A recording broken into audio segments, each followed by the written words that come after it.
அவருடைய நாமத்தினாலே முழங்கால்கள் யாவும் முடங்க வேண்டும், நாவுகள் யாவும் அவரே கர்த்தர் என்று அறிக்கை செய்யும்படி மேலான நாமம் அவருக்கு கொடுக்கப்பட்டது. சிலுவையை 12 வயதிலேயே சுமந்தது உண்மைதான்.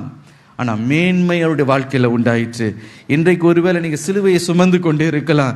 ஏன் இந்த பாடுகளினுடைய வேதனை, ஏன் இந்த உபத்திரனுடைய வாழ்க்கையில், ஏன்னா மற்றவங்க போல நான் இஷ்டப்படி வாழ்ந்திருக்கலாமே, நான் இஷ்டப்படி மற்றவங்களை போல எல்லாம் தான் நல்லதானே இருக்கிறாங்க அப்படி நீங்கள் சொல்லலாம்.